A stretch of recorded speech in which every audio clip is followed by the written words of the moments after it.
मरहूम शहाबुद्दीन की धर्मपत्नी हिना साहब जब एक एक करके लालू यादव और आरजेडी का खुलासा करने लगती हैं, तो ये जानकारी आप तक भी पहुंचनी बहुत लाजमी हो जाती है। जब वो मीडिया से रूबरू होती हैं इन दिनों, तो वो बताती हैं कि आखिर वो क्यों निर्दलीय चुनाव लड़ने पे विवश हो गई, आखिर क्या वजह था कि उन्होंने आरजेडी को छोड़ दिया।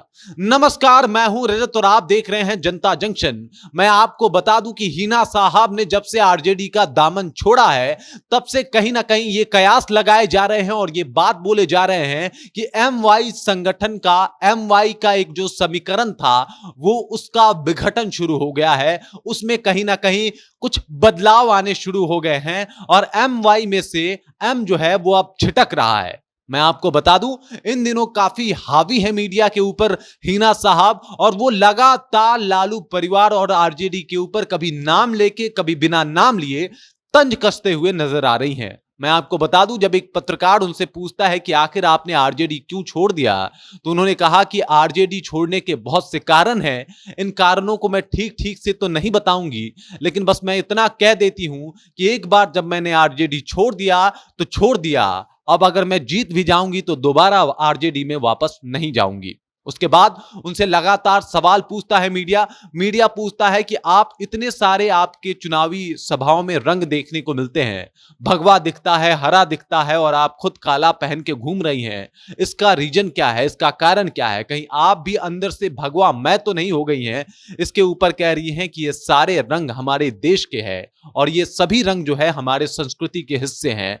इस वजह से मुझे रंगों से कोई परहेज नहीं है और ये कबूल करते हुए कोई गुरेज भी नहीं है कि सभी रंग, सभी धर्म और सभी समुदाय के लोग हमारे साथ हैं और एक स्वर में वो चाहते हैं कि इस बार मैं चुनाव लड़ूं। जब चुनाव लड़ने की बात आती है तो वो कहती है कि मुझे इस बार आरजेडी की तरफ से टिकट नहीं मिला और इस वजह से मैं इस बार आउट थी, इलेक्शन से आउट थी। साहब के मरने के बाद मैं चुनाव से बिल्कुल दूर चली गई थी, लेकिन यहां के लोगों ने कहा कि आप चुनाव लड़िए। जो भी हमारे सपोर्टर हैं उन्होंने कहा कि आप चुनाव लड़िए, हम साहब को सच्ची श्रद्धांजलि करना चाहते हैं और वो तभी होगा जब हम आपको सांसद बना देंगे। इस वजह से आप चुनाव लड़िए और इस वजह से इन लोगों की बातों को सुन के मुझे चुनाव में उतरना पड़ा और इस वजह से मैं चुनाव लड़ रही हूं।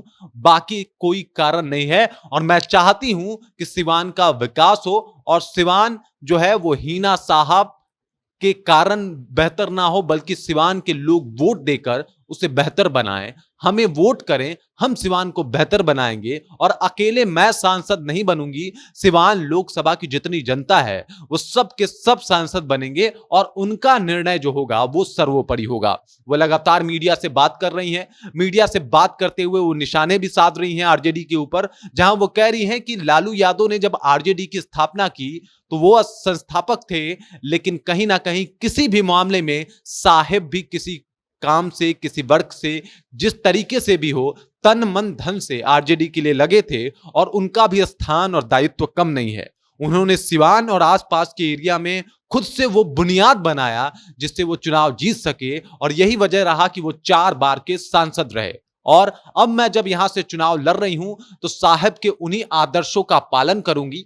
साहब मतलब मोहम्मद शहाबुद्दीन की बात कर रही हैं, वो अपने शौहर की बात कर रही हो वो, और वो कह रही हैं कि भाई अब मैं साहब के उन्हीं आदर्शों का पालन करूंगी और बेहतर करने की कोशिश करूंगी। जब मीडिया उनसे यह सवाल पूछती है कि क्या आपके पति के राजनीतिक करियर का कोई पार्टी फायदा उठाया है, तो इसके ऊपर हिना साहब मुस्कुराते हुए कहती हैं कि साहब को राजनीति आती ही नहीं थी, वो छात्र आंदोलनकारी थे, वो आंदोलन ही करे और वो इस तरीके से राजनीति में आए थे, इस वजह से उनको राजनीति नहीं आती थी। और शायद यही कारण रहा है कि कई पार्टियां जो है वो साहब का फायदा उठाई। अब कई पार्टियां, आप समझ सकते हैं कि साहब सिर्फ और सिर्फ आरजेडी में रहे और वो उनका निशाना जो है हिना साहब का वो किसके तरफ है, कि कौन सी पार्टी जो है साहब का यानी मोहम्मद शहाबुद्दीन का फायदा उठाई थी। मैं आपको बता दूं, ये कयास लगाए जा रहे थे कि हिना साहब जो है वो लोकसभा का चुनाव लड़ने वाली हैं आरजेडी के टिकट से,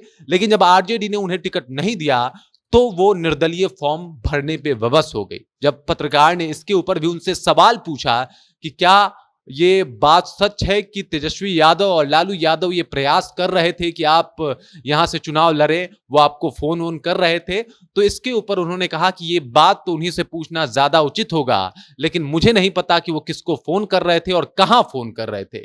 इस बात से ये बात भी साफ हो जाता है कि हिना साहब के पास तो कोई फोन नहीं आया।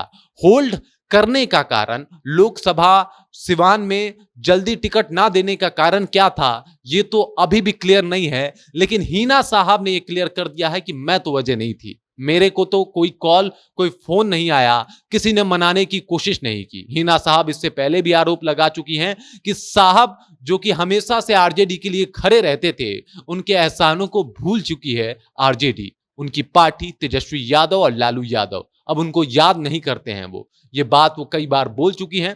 और अब जब वो चुनावी रैलियां कर रही हैं, चुनावी जनसभा कर रही हैं, तो सिवान के मूड की बात कर रही हैं, सिवान की बात कर रही हैं, और रंग और मजहब से ऊपर उठ के वो सिवान के विकास की बात कर रही हैं, सिवान में विकास लाने की बात कर रही हैं, जो कहीं ना कहीं लोगों को पसंद भी आ रहा है। और चूंकि मोहम्मद शहाबुद्दीन का बहुत बड़ा एक इंपैक्ट रहता है सिवान में, और यह माना जाता है कि सिवान ही नहीं अपितु वहां के आसपास के जितने भी मुस्लिम एरिया हैं और मुस्लिम वोटर हैं, वहां पे आज भी शहाबुद्दीन का दबदबा चलता है, वहां पे आज भी शहाबुद्दीन को मुसलमान जो है नेता मानते हैं, और आज भी ये मानते हैं कि हिना साहब अगर चुनाव लड़ रही हैं तो मतलब शहाबुद्दीन ही चुनाव लड़ रहे हैं। लेकिन इस माध्यम से भी वो कहीं ना कहीं अब सवर्ण वोटरों को भी साधने की कोशिश करते हुए नजर आ रही हैं, जहां पे वो भगवा रंग में कई बार दिख रही हैं, कई बार उनके समर्थक भगवा रंग में दिख रहे हैं, कई बार वो मंदिर में जाती हैं, चुंदरी ओढ़ के जाती हैं और